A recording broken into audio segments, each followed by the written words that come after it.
Had you asked me an hour ago if I was ready to jump on a call and record a podcast with you, I might have blocked you and deleted your contact information. Holy shit. Oh, that's harsh. Nothing to do with you at all. Sure. I was in a particular programmer's. You were in a mood. I was in the foxhole. I was deep in the foxhole, mate. Okay. I was several problems into doing something that I thought was going to be fairly simple, and it was getting to the for fuck's sake, point in the proceedings, where I'm writing for fuck's sake to ChatGPT to tell it to just fix the problem, and it's like it's doing its best. Oh, what? I'm glad you pulled yourself out of that. For our sake. What? For the sake of our friendship. Yeah.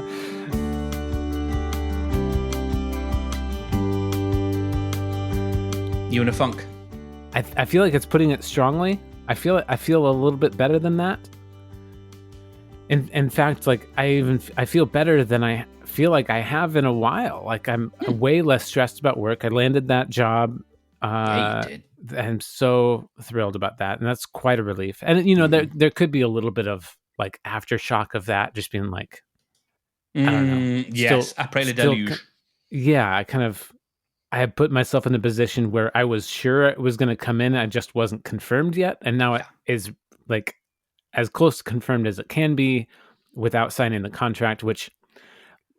As we know through this podcast, even if you sign the contract, it doesn't mean you're going to get the job and the money.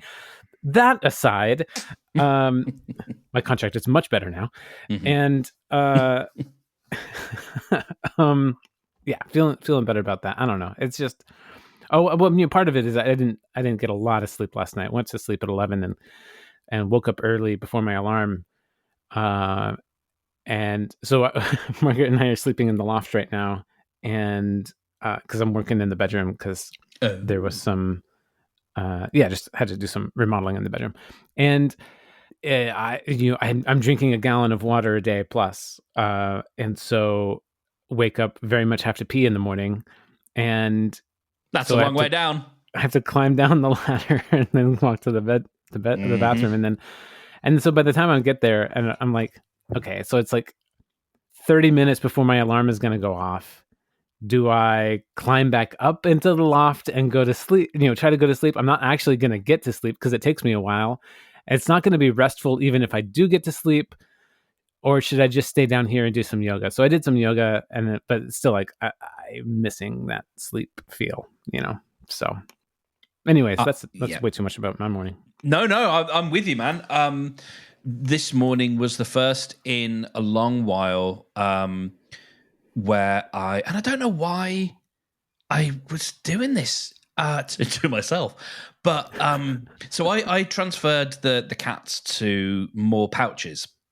Okay. So they have 2 pouches of food and some, biscuits in the afternoon and some kibble. And I don't know why I did that or why I arranged it in that particular order, because what it's meant is that now, because of daylight saving time, BST, Bailey, it's constantly hungry an hour or 40 minutes before it's time to be fed, which means I ain't sleeping my full time, and then I'm waking up frustrated. Because I'm lying down for 20 minutes going, Bailey, just shut up. I'm wanting to throw things at her because she doesn't know that it's not feeding time yet. Yeah. And that doesn't happen with the automated feeder. Somehow once they get back into the routine. Cycle of it, yeah. Yeah, she knows. I mean, I guess it doesn't take even a cat can figure this out. Like, no, human does not need to get up in order for me to have food, so I do not need to tell the human to get up because food will arrive via the digital mother. Yep. So this morning, the digital mother, I even set it earlier. Bailey was still complaining, but still, it's better than it was. She will become readjusted to the digital mother. Have you considered earplugs? That's nowhere near good enough. I'm still going to hear her. Oh wow, okay. Oh yeah, I mean, I'm still going to hear her, especially if she comes into the bedroom. Well, yeah. What if you close the door and put earplugs on? Oh no, you don't know. Oh, you don't know. We don't close doors in this flat, mate. You were lucky when you stayed here. Well, yeah, because then you were out there. You were in the main room. Yeah, so they were coming to you. Roscoe will not allow a door to be closed. Oh, okay. Yeah, no, he cannot abide it. He will. No. So yeah. Mm-hmm. But that aside, I'm absolutely full of beans. I'm just like wee, and I'm enjoying myself. That's awesome. After a weird week. Because so we had our waffle on Wednesday. Yeah. And one of the things that I mentioned to you that I discovered, I think that day, was that someone I'd had a coffee with 10 days prior, and who had hooked me up with some potential work, suddenly died.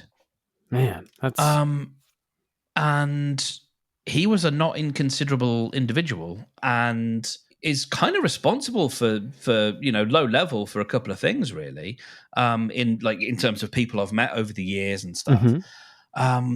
And used to work in the same office and all sorts of business. And it was a blow, man.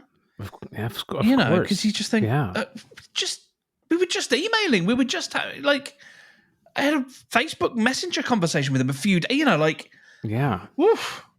Yeah, it knocked me for it sort of knocked me for six, and then what then ended up being one of those, and it's one of those things where you just sort of go, eh. It was like just being whiny, just being a whiny little whiner. But we were having a conversation on my parents' or on my family WhatsApp group, and I told them that someone who recently helped me, suggested me for some work, had just died, and I got a couple of reaction emojis, and one was a shock, the other one was a question of was he young or whatever.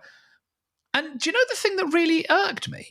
And it's it's one of those, it's a proper little kind of thing to get annoyed at. But I was irked that nobody asked me if I was okay. Yeah, man. Are you okay? I just, no one, and not since has anyone just, and the amount of death and stuff that happens in our family, and me and my brother especially, are you okay? Is there anything you need? And it's not that there was, but it's just nice to be asked. Yeah. Are you okay? Turns out I find that important. Yeah.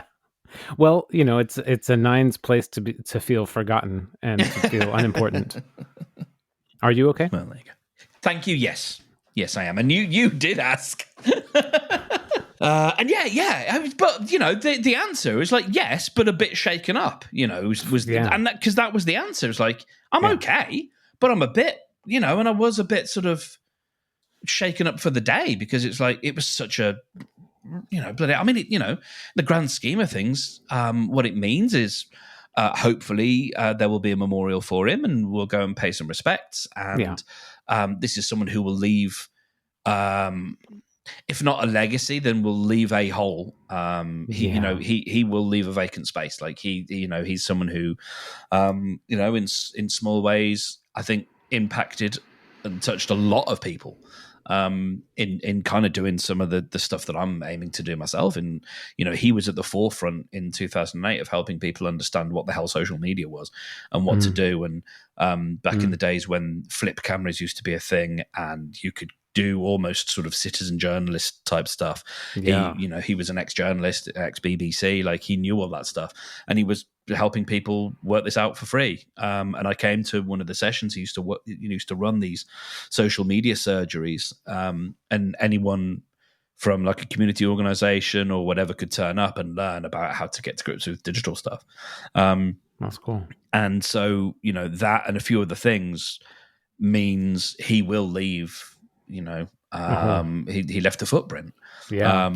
And hopefully we'll get an opportunity to celebrate him. So, Nick Booth, you were a singular dude, my dude. And, yeah, safe travels, man. Oof. Well, speaking of eulogies, we've been watching the newest season of Black Mirror. Yeah, we have. So there's an episode with the delightful Paul Giamatti, who now I feel like a fun connection when I watch him now. I think of you because we watched the delightful. What was that? The Holdovers. The Holdovers. Yeah. Curl your toes. Curl your toes. So yeah. So Paul Giamatti is this character in this episode where he is not quite a long lost love of a character that dies. They had a romance, and there's this new age service where you put a little thing on your temple and it can turn your eyes into scanners so that you can look back at photographs and relive them for a eulogy service, for a memorial service that other people can then have an immersive experience at the death of some loved one. And as photos and memories and stuff tend to do, it brings up a lot of emotions and stuff and goes through this experience. The whole episode, fucking fantastic. But the part that really stood out to me, one of the parts that stood out to me that I wanted to talk to you about, was at the end, and here's the spoilers, which is like not spoilers at all, but he walks up to the memorial service, and he's like peeking in the door while she's playing the cello. All the people attending the memorial service have their little temple gadgets on, and their eyes are glazed over, and they're slumped back and head up, and just mind-numbingly in the memorial. Even though they're all there in person, they're on their device. They're not there. And that struck me because Margaret and I had just gone to her old church. Now, okay, so as we've been discussing a lot lately, I have a pasta, and I go to Imago Dei. I have a church I regularly go to. I actually get excited about it. I enjoy it very much.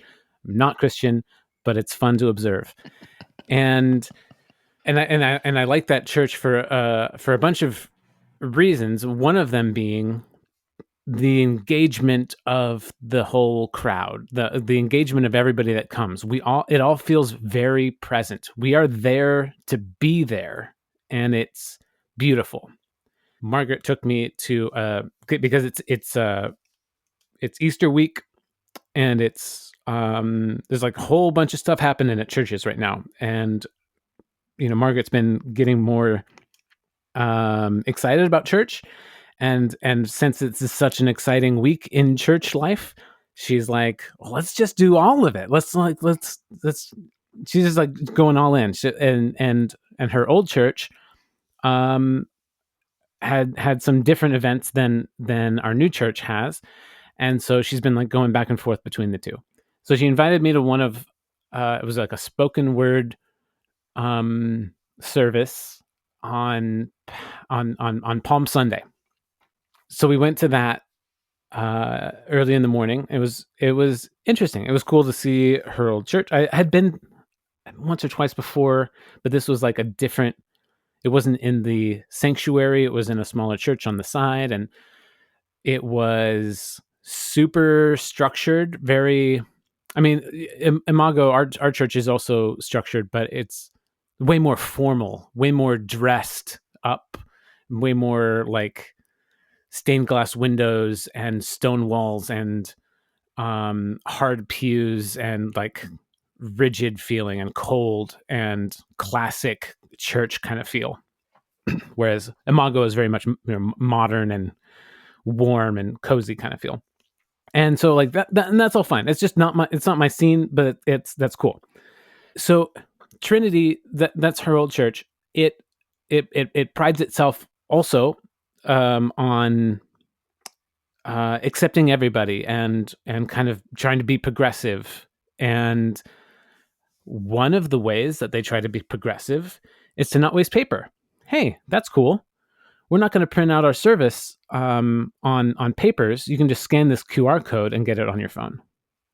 Okay, interesting thought in theory. Let's see it in practice. In practice, everybody's just staring at their phone. Mm-hmm.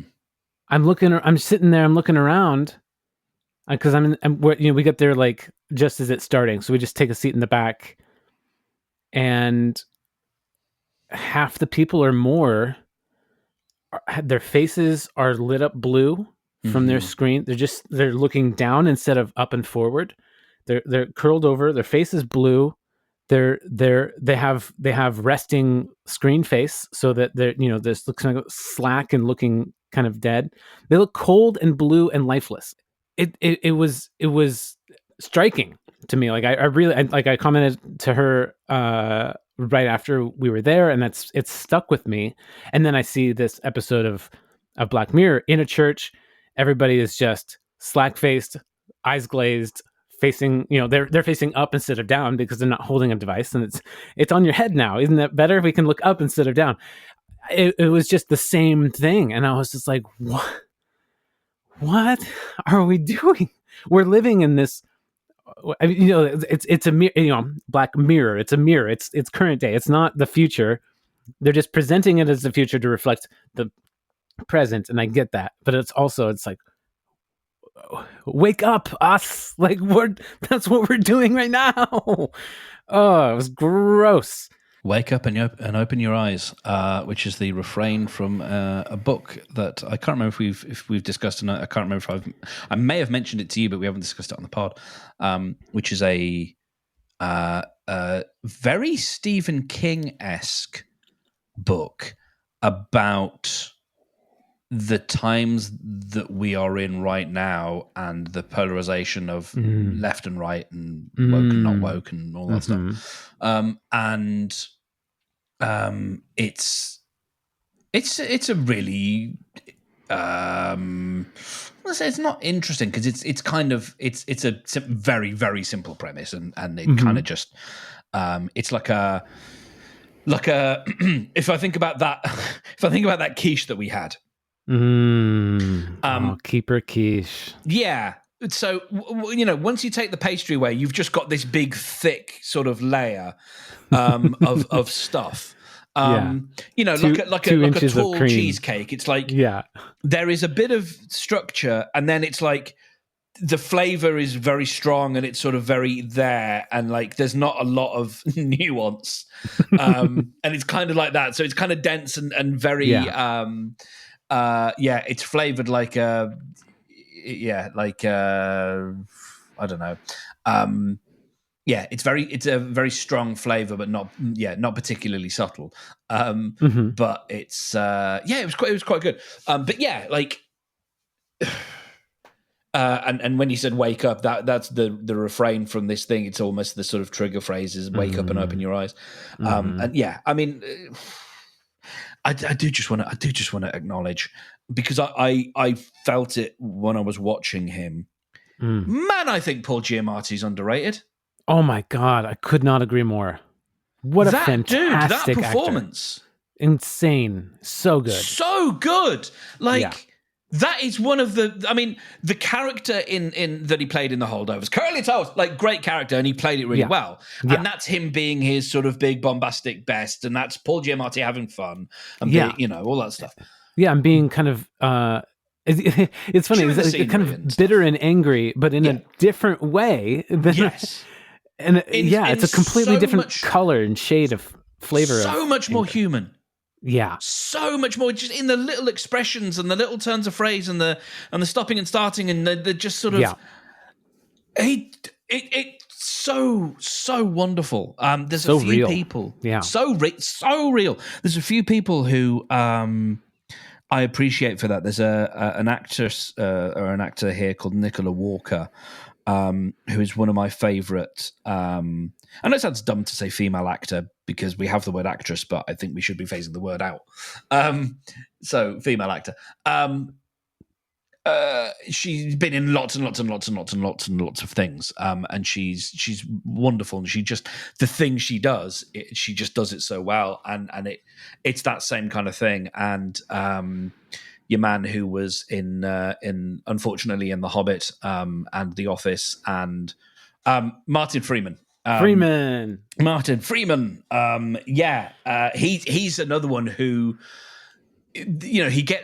he plays everyman a lot of the time because he's very good at it. And he was, slightly sort of rubber faced and in The Office to begin with, but like I assume the UK Office. Yeah. Okay. Because I'm like, I don't remember him in The Office. The Office. Which I will say, the American Office, far more enjoyable to watch. Yeah. It's, full of joy and full of lovely things and great relationships, and it's a lovely, cozy watch. Yeah. Very different show from The Office. Yeah. Or as Phoebe from Friends, the actress, called it, the European Office. She once referred to the original Office as the European Office. Like, oh, Lisa Kudrow, no, we don't, no. Anyway, I digress a lot. Where were we? Paul Giamati somehow? Paul Giamati, like, absolutely brilliant. Like, yeah. When and it's like, it's such a remarkable thing to see a performance and to note how good it is, but also not be taken out of the film. Yeah. That's rare. Yeah. Wonderful. Yeah, I think he is. He should win perhaps a BAFTA. It's been a good series. It has, yeah. Today is the last day of Lent as we record, and so I've completed my 40 days of no YouTube. Oh yeah, and well done. I was telling Margaret, I think now it's time to start 40 days of no YouTube and no Reddit. Okay, that's what I'm going to try and do. Okay, because now I haven't gone through it. Like I don't really miss it. Yeah, and YouTube's it's not one of my vices. And lots of people I know it is, and not just vices. Like it's not even a go. Like, if I think about turning on the TV, it's just not something I go to. But I know a lot of people do. Yeah. But I can also. I mean, see... for me, I was using it. I believe as much as you were / are using TikTok. It's like, it's just a different. Yeah. But yeah, like I was watching shorts and longs. Yeah. And and I do miss, like, I miss the I know there's been a couple James Hoffman videos, and I would love to see those. Talking very earnestly about coffee, and we're going to be testing out different coffee machines. I love his speaking voice. It's so lovely. Oh my! It is so charming. It's very enjoyable. It is super enjoyable. That's a comforting. The guy, for a long time I was watching. I don't even drink coffee anymore, and I'm just enjoying the processes and the reviews of machines I would never use and all of it. But yeah, he has just such an enjoyable presentation. But yeah, now I find myself kind of turning to Reddit and just I had been just checking in to see if other people had messaged me, because I've posted a lot of things about, like, I'm really active in the Bean Protocol subreddit and Fibromyalgia subreddit previously, and people reach out to me a lot with questions about getting on the protocol and how it's been, how for me, like, over time. They're checking when, like, is it still effective? How's this and that? And I like to, kind of timely get back to people with an update or with some advice or whatever. And yeah, I enjoy that very much.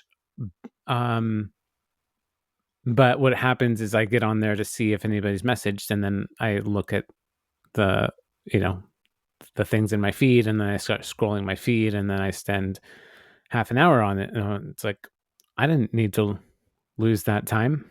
I didn't really gain. I'm like, I interesting things come up and I learn stuff and yeah, whatever. But also half an hour of my life just disappeared. And I was remarking to Margaret yesterday, or the day before, I feel like it's been a really long week. I feel like it's kind of actually 2 weeks. And what she and I kind of noticed is like, yeah, without distracting ourselves, we have way more time in the day. Yeah. Not just like actual time to be able to do stuff because we're not distracted, but we perceive time slower in general. Mm. And and we like it. So you're spending time more consciously. Yeah. And you are being more conscious as that time passes. Yeah. That makes a lot of sense. The Reddit thing is interesting to me in as much as it's not as if you're necessarily doom scrolling. Like, you're there and you're helping other people and all that kind of stuff. Why does that feel like something that you... Well, I'm in the Marvel subreddit. Oh, and sure, I'm in okay. the Enneagram subreddit. And like, when I say active, I mean that's where I post more, is the Beam Protocol and other things. That's where I answer the most questions and I feel the most helpful. Yeah. And that's what I'm looking towards for the red dot, to see if have any interaction that I should respond to. But when I'm in my feed is bigger than that. Yeah. So I could just like dumb down and curate my feed even more than I already have. And I have substantially. Like, I was in the Marvel Studios spoilers subreddit so that I could be spoiled on things that I'm probably not even going to see. And it's like, what am I even doing? And like, I didn't know you were that into the Marvel stuff. Oh, no, I really enjoy how dumb it is. You don't have to qualify it by saying it's dumb. You can enjoy it. It's fine. I do very much enjoy it, and it is also dumb. Like, the two things can be true. I love how Natalie on the Anxious Love Coach podcast, nearly every episode she states, like, it's kind of one of her catchphrases, is that two things can be true. And I just really love that kind of mantra. Yeah. Holding space for the thing that we want to believe and the thing that is also true that we might not also want to believe.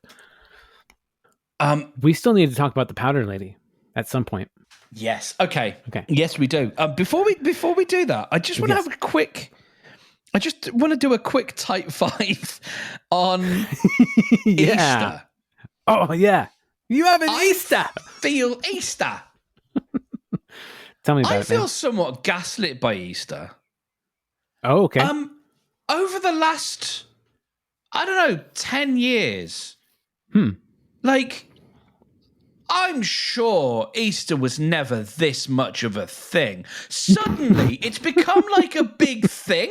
And every year it happens, and every year I remark on the fact, and I'm still not up on it. I'm still like, I haven't bought any fucking Easter eggs for my nephews. I haven't got a clue. I don't want to buy them eggs because they'll have so many anyway. And like, I am baffled by it. Like, I remember as a kid, it was a bit of it was a thing. It was a bit of a thing. Yeah. Wait, how old are your nephews? 10 and 13-ish. So that makes sense that in the past decade, Easter would be bigger for you because of them. Yes, it's a fair point, but also like the way you're describing it as well. Sure. Like, as somebody who I don't just mean for me. Like, it feels in the zeitgeist more of a thing.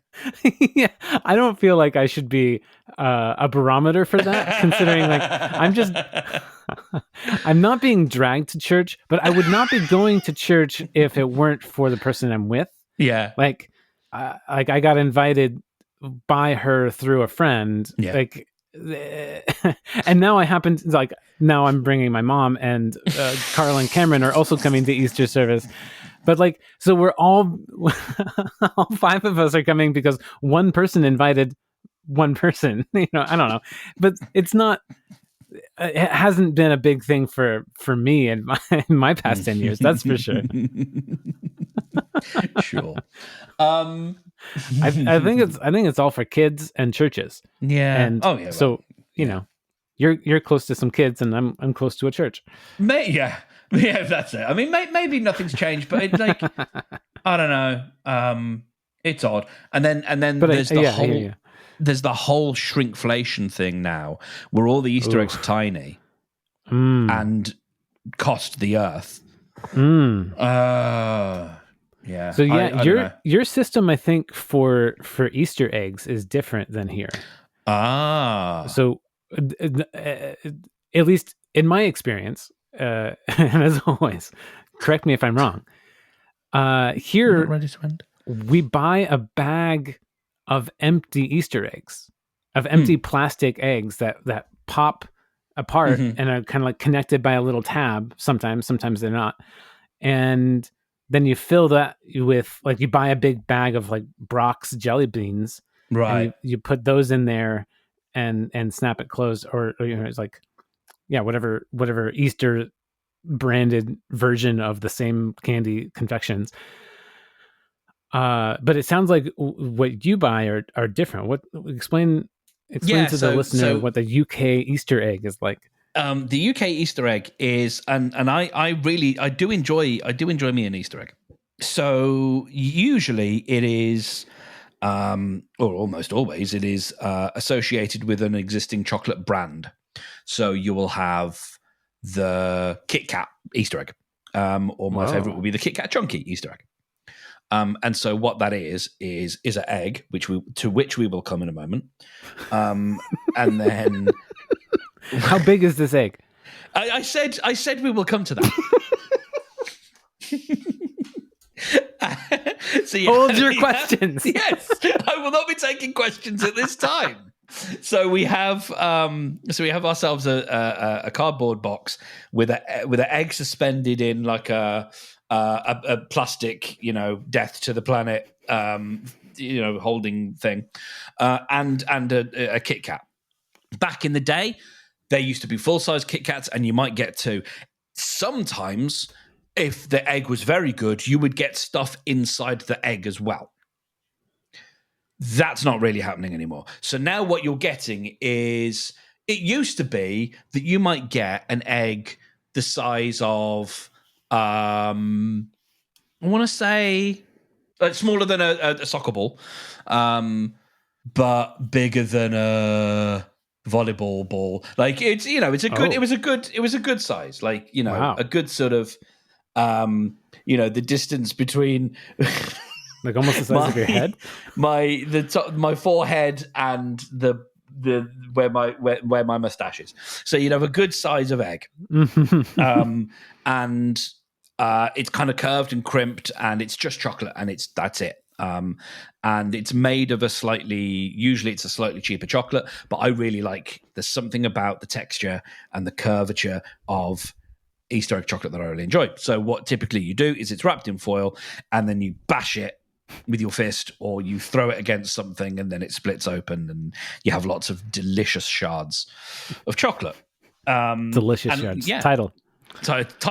And I say, back in the day, sometimes you would get stuff within, maybe you would open up the egg and there would be some chocolate buttons, maybe in a bag, maybe not. That kind of stuff. And usually you would get like a chocolate bar as well. And now they're kind of grim, and austere, and disappointing. We have chocolate bunnies as well. They tend to be solid, where an Easter egg is hollow. You get a chocolate bunny, and that's pretty solid usually. You sort of, you could do that with it. And then the other option, which is quite fun, is you can get little mini eggs, either branded Cadbury's mini eggs or just like eggs, and they're also chocolate, because chocolate all the way. And you might get a bunch of those and hide them in places, and then kids go for an Easter egg hunt. Yeah. Yeah. Easter egg That's hunt. classic. The diction is important there. And so those Cadbury eggs. Can I ask questions now? now I am. Open the floor. The press conference is now open for questions. What's that feedback? Yeah. I love it. Excuse me. Yeah. No. Sorry. We are now ready for questions. Whoa. Those Cadbury eggs. Yes. They are also hollow. Yeah. And they're the small. Even the small no. ones? The little mini eggs are not. The little mini eggs are just straight up full of chocolate. Just straight chocolate. So yeah. I remember asking you this last time, or last year, and I didn't feel like I got a clear answer or not. And that was evasive. Maybe, I don't know. But do you have the Cadbury cream egg? Yeah. Okay. Is that not a big thing? Oh yeah, but the problem with the Cadbury's cream egg is if you made it any bigger, people would die.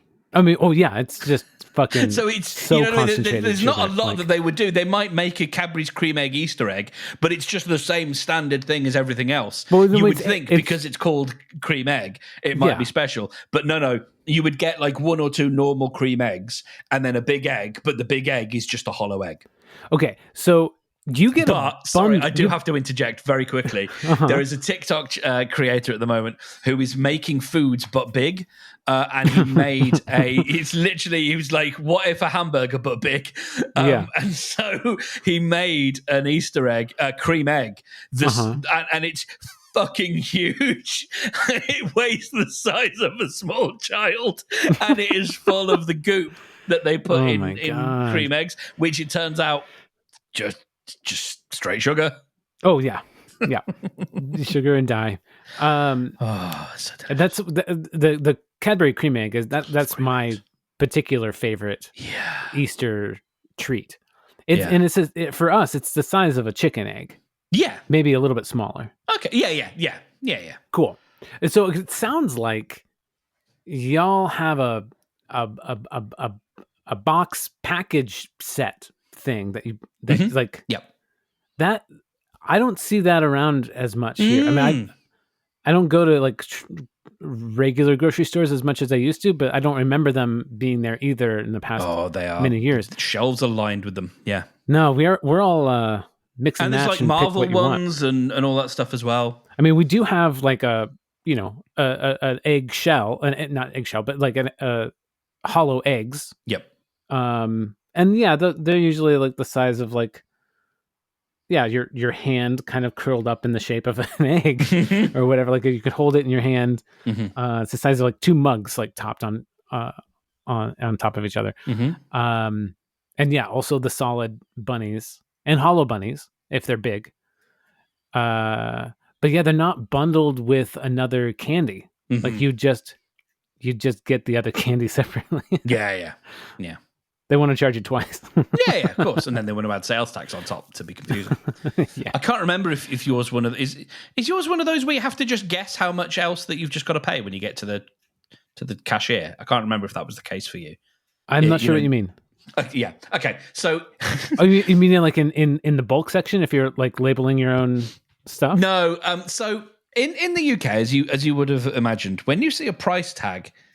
And I know there is a name for this. I'm slightly being facetious, but when you buy something in the UK, it has a price tag, and you take that item to as we would say the till to the cashier. Yeah, and the amount that you pay is the amount of it's the number that you saw on the little sticker. Tax is hidden.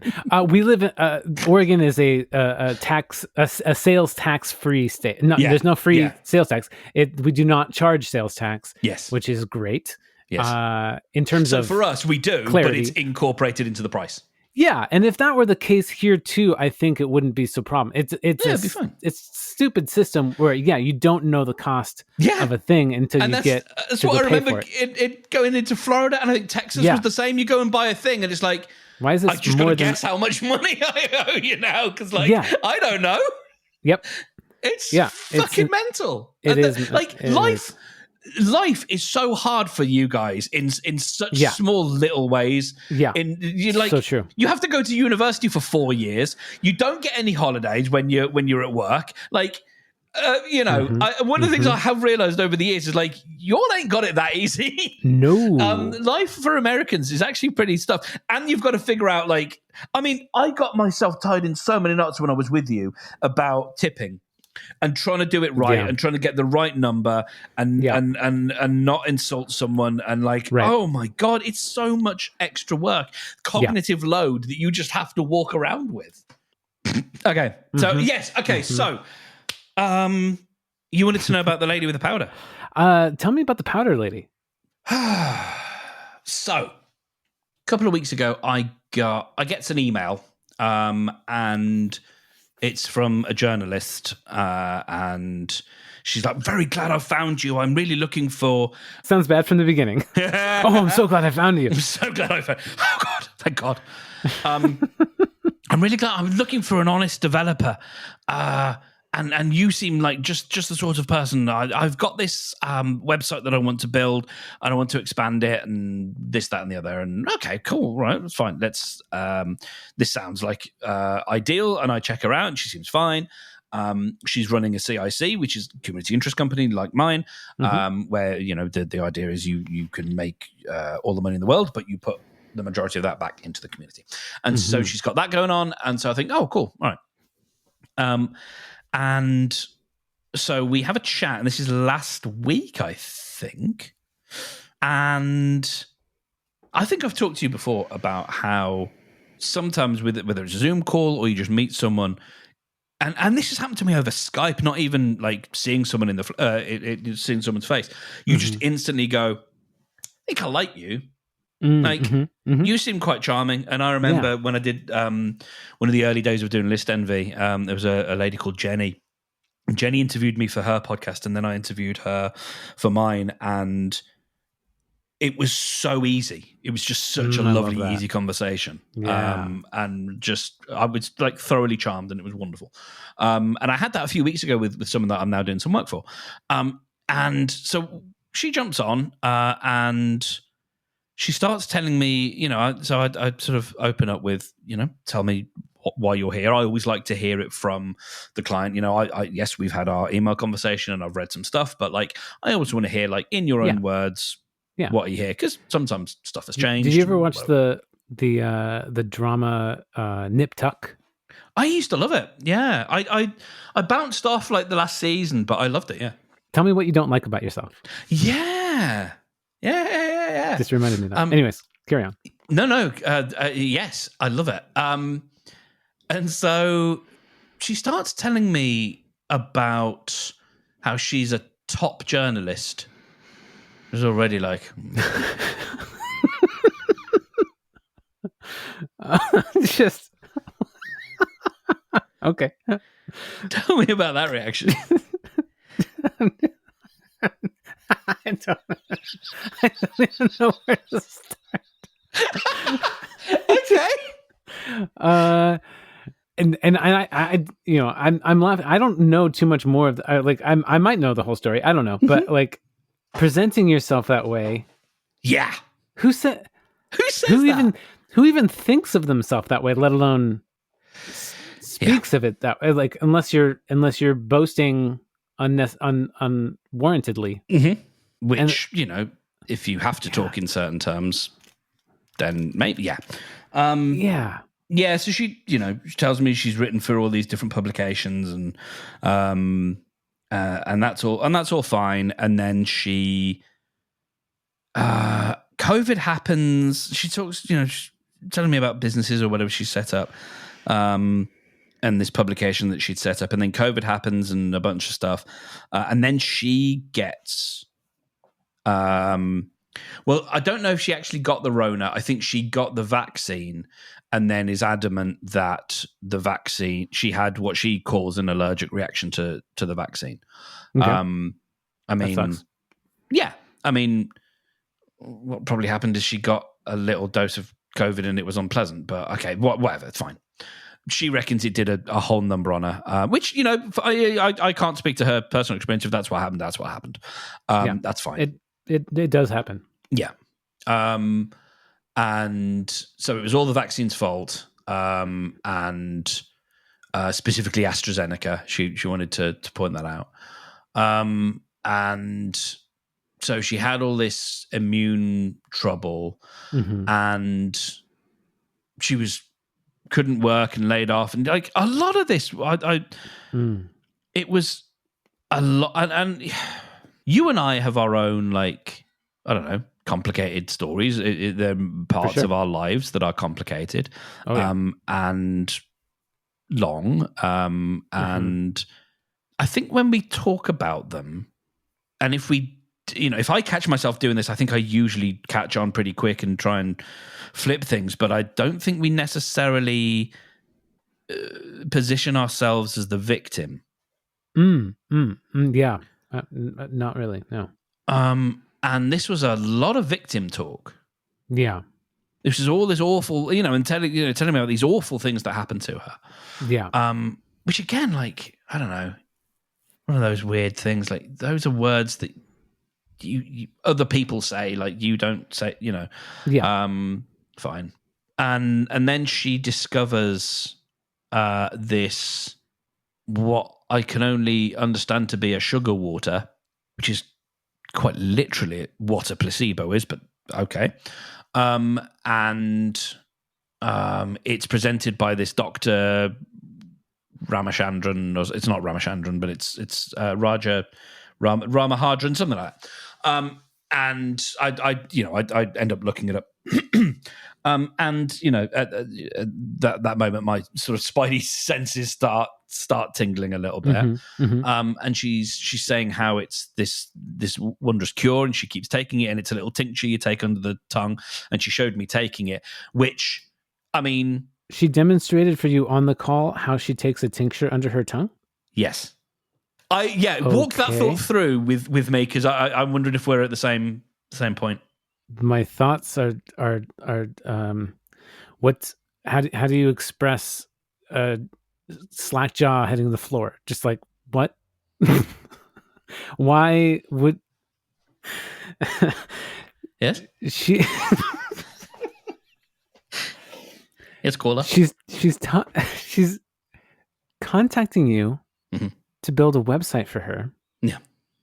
Is she trying to sell you on the thing? We might get to that. We will get to that. So that sounds like fucking what is it, Herbalife or something? It sounds like an MLM type situation where it's like, oh yeah, and once you like this, like, you can sell too, and then you just have to give a portion of your proceeds to me. It's like, what's next here? And okay, carry on. Let's just so what the thought that I just had, which I it may have only been half formed on the call, was, if something is like like actually effective, you don't take a dose of it to demonstrate how you take a dose. Sure. Because there should be an amount that you should take, and then taking too much of it would be a problem, and it should probably be at a specific time. Better. Like, I wouldn't pop one of my blood pressure medications to show you how I take my blood pressure medications, because it's not time for them yet. Yeah. And doing so would be, it's almost as if this thing doesn't do anything. But anyway, as a thought. So she shows me how this thing. Okay, I would like to not rebut that, because what you're taking a medication that is I think of medications differently than food. Sure. For instance, and by your description of this being sugar water, that I think of it closer to food than medication. Yes, and so she kept using the phrase "food as medicine." So that is a thing. Yeah. And so, like, I'm medicinally taking psyllium husk. I'm taking 3 tablespoons. You got to get 15 grams of soluble fiber per day. That's the thing. So I'm taking 3 tablespoons of psyllium husk per day. I loved him in Peaky Blinders.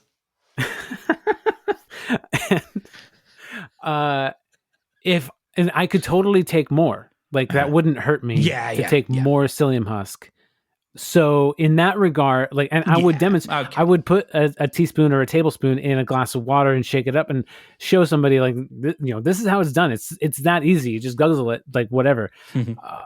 And I wouldn't feel like there would be a detrimental effect. So in that regard, in that instance, I'm not on her side, but I understand the perspective. You're not on her side in that regard. Yeah. It's not a case against. That's fair enough. And it wasn't for me at the time. Because I didn't realize what she wanted from me. But I completely understand the thought of like, wait, but you're saying that this is medicine, and why you're just taking an extra one? Yeah. What the fuck? Yeah. But and she did say, this is a part of a movement of food as medicine. That's fair enough. Nothing good can just be kept good. Everything has to be fucking bastardized and ruined. That's the way of humanity. Isn't it just? So she then begins to tell me how great this stuff is and that she's going into business. The point of food as medicine is that you don't need a fucking product. Sorry, carry on. No, I love this. I've got rage in me. Yeah. I love that side of you. Okay. Sorry. I completely interrupted you and I don't remember what you were saying, but I was distracted by what was in me, and it's out now. Yeah. So please. Well, let's see how much more there is. So she proceeds to tell me that she's bought, or she's going to buy, like several cases of this stuff, which apparently is partly made from a particular water source, and it's got to come from this particular, because it's all about the purity in the water. So it's got to come from this particular water source. I don't know. He's Indian. I don't know if it's in India, but that's what he's saying. And so, cool. So that she's going to be one of two people in Europe who are going to be allowed to sell this. There's already a company in either Germany or Scandi somewhere who are apparently okay to be a distributor, and I'm loving that face of yours. Scandi somewhere. Scandi's away, yeah. And okay, all right. So I can start to see where this is going, and so. She wants to do her quote-unquote journalism, which, on the face of it, like I looked at her stuff and it's like arts and culture and music and all that kind of stuff. Yeah. But she really wants to get into this, and basically she wanted a shop. And she told me at the beginning she wanted a shop, and I was like, cool, right? That's something we can figure out. And I thought, you're probably selling, I don't know, like videos or MP3s or whatever. And she wants to sell this tincture. Mm-hmm. And so I'm letting her finish and tell her whole story and tell what she wants and all that kind of stuff. And I'd go, okay, cool. That's great. Thank you. So I'm going to go off and do some research. And do some looking around, some due diligence, if you like, to sort of check things out. And she's like, yeah, cool. And then sort of the penny drops and she's like, do you mean about this doctor and the thing? And I'm like, yeah, because I want to know that, like, if I'm enabling the purchase of, because so part of because like that on its own is pretty harmless. Like why I haven't really connected these dots, but like, okay, why should I care? Like, I don't believe in the product. I don't need to believe in the product in order to sell. I mean, I make podcasts for people. I don't necessarily, but like, I don't actively disagree with things people say, but like, I don't have to be fully bought in order to enable something. But there were a few other things that she talked about that were just like, if not red flags, then just little blips. Mm-hmm. And one of them was that she likes Joe Rogan. And okay. All right. Yeah, it's an alarm bell, but also like what is it about Joe Rogan? Like what is it about Joe Rogan that's an alarm bell to you? Oh, yeah, because he platforms people who say shitty things. Like eugenic type things. Sure. And he hides behind, I'm just asking the questions, and that doesn't fly. Free speech. Yeah, exactly. It ain't good enough. So yeah, it's it's the anti-trans, it's the anti-vaccine, it's the anti-mask, it's the all the stuff, and it's all couched behind, I'm just asking the questions, I'm just a comedian. Well, have some responsibility, like take some responsibility and challenge people when they need challenging and all that kind of stuff. And then she also says that she's a big fan of RFK Jr., who is a eugenicist. I watched a video of him speaking this week, and it's appalling. Yeah, I mean, there's an independent article that sums up what he said, which is that RFK Jr. claims autistic children will never go on dates or pay taxes. Yeah, it's like, has he never seen Love on the Spectrum? Like, come on.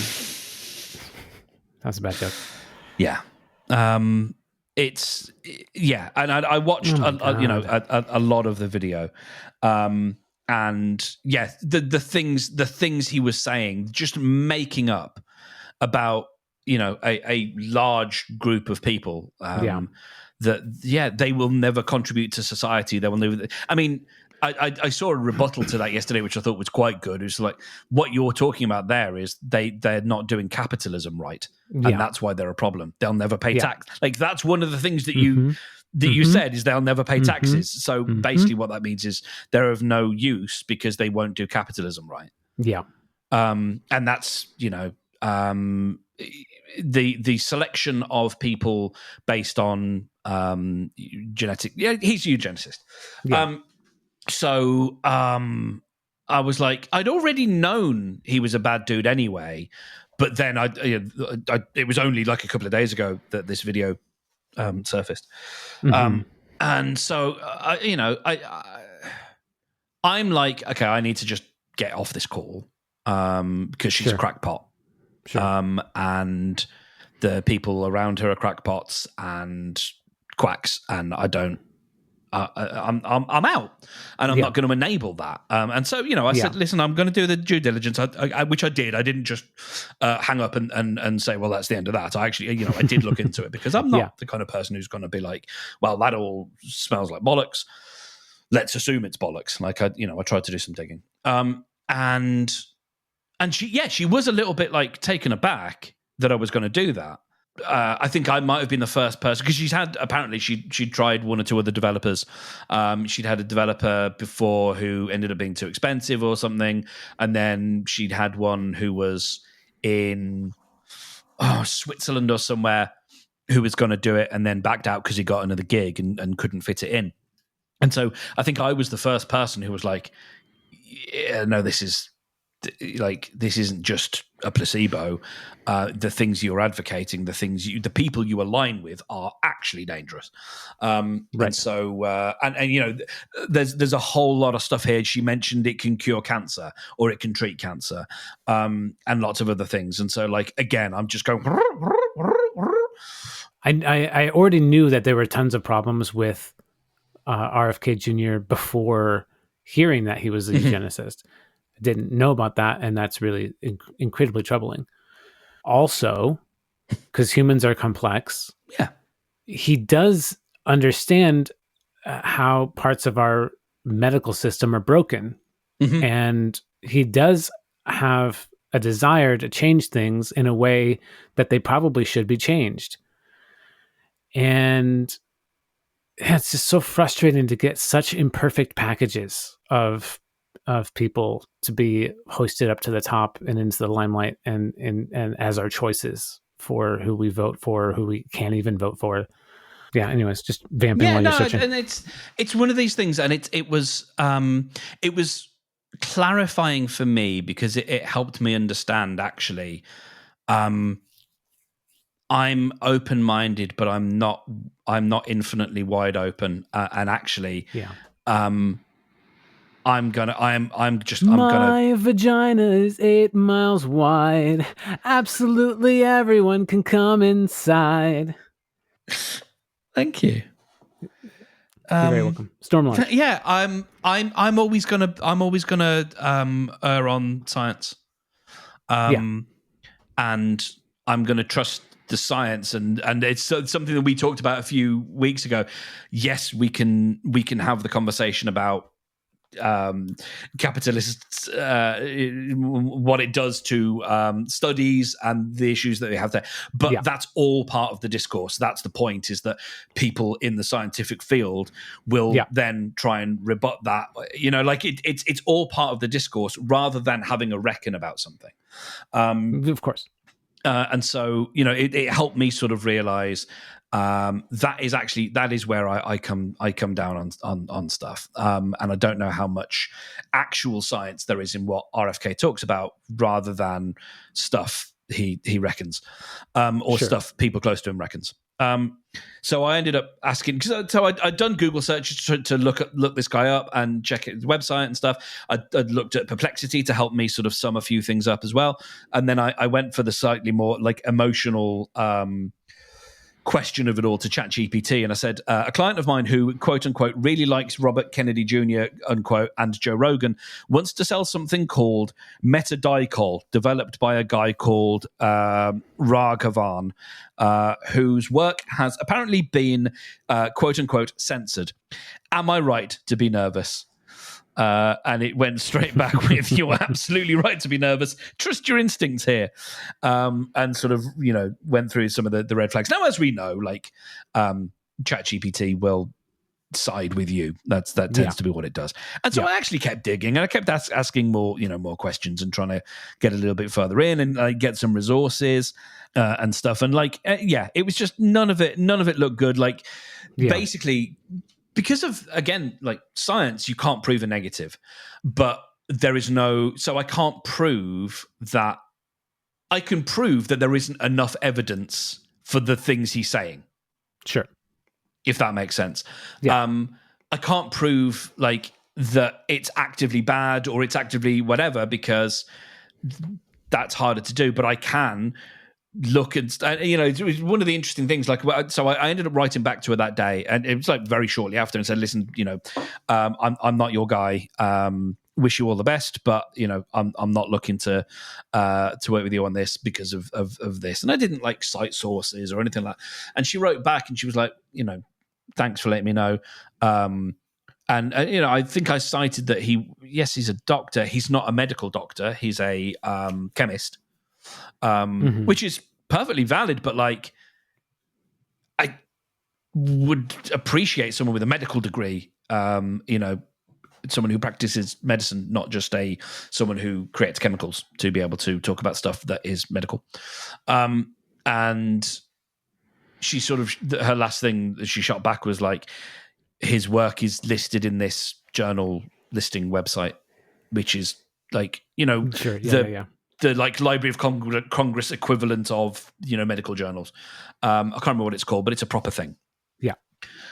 And that's like, because that's how papers work, and then they get peer reviewed, and then they get looked at, like, before they just published. Because something is, you know what I mean? It's like self-publishing, like it just because it's in there, and that's where she'd got taken in. Is really seeing a lot more legitimacy in this fella than there necessarily was. And so you can't prove somebody's a shyster. Well, maybe you can. I couldn't prove that this guy was a shyster, but I also couldn't find the evidence to back up that this was going to help people. Yeah. Over and above what a placebo can do. And which is a placebo, it's like 50% effective, yes, or something like that. So absolutely, and I'm 100% with you. However, where it gets pernicious is when you're selling false hope. Oh, for sure, sure, and that's and both the false hope part and the selling part. yeah. Can I quickly, jokingly slap back on or clap back on the medical doctor versus chemist thing? Oh yeah, sure. Selling sugar water. Oh yeah. Because the analogy occurred to me that the parallel road of another company that sells sugar water, that employs chemists and not medical doctors in the products that they sell. Yeah, they don't say that it'll cure cancer, but Coca-Cola does not tell you it's good for you, but the likes So it's of fine. like Lucozade and lots of those others absolutely do. Yeah. I'm Vitamin 100% water. with you on Yeah. that. Yeah. Because like Coca-Cola isn't out here like saying drink us will make you healthier. Even the Diet Coke, they're not actually actively saying it will make you, it will make you healthier. But those like all those electrolyte drinks that are full of sugar, they absolutely are. So yes, 100%. And they're like almost the same thing. Oh my god, yeah. It's so again TikTok. One of the things that I enjoyed seeing for a while was there was a guy who was I think he was like a brand designer, and he would take on this challenge where people would give him a brand of something unhealthy, and his challenge was to make it into a health food. And it is all branding. It is all positioning. 100%, because of the likes of the FDA and all that kind of stuff. Yeah. That you only need certain amounts of a thing, or it only needs to exist in your ingredients for it to be called this. It's like the thing. Was it Oreo as a vegan? Like, sure, exactly. Great. Exactly. It's just, I was looking at can't remember what it was now. But I was looking at a product, and it like the bottle of it has like 70 servings in it. It's like a little dropper or whatever like that. And so because of the ratio, like you have to have a certain threshold of an ingredient for it to be labeled as a gram with worth in there. And but it gets rounded up. Sure.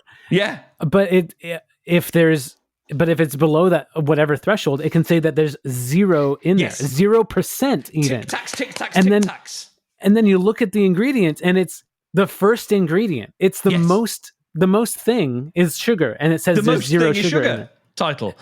Tic-tacs are exactly that, because their whole thing was it's literally a tiny little sugar. It's literally sugar. It's just compacted sugar. Yeah. But it has. Under they were gram allowed to say that it only has 1 calorie or 0 calories. Because it didn't the rounding error was such that it didn't constitute a calorie. Fucking mental. Yep. Look what we've done. Look what we've done. And as always, money is an abstraction and is not actual wealth. And correct me if I'm wrong. Go Hawks, I guess.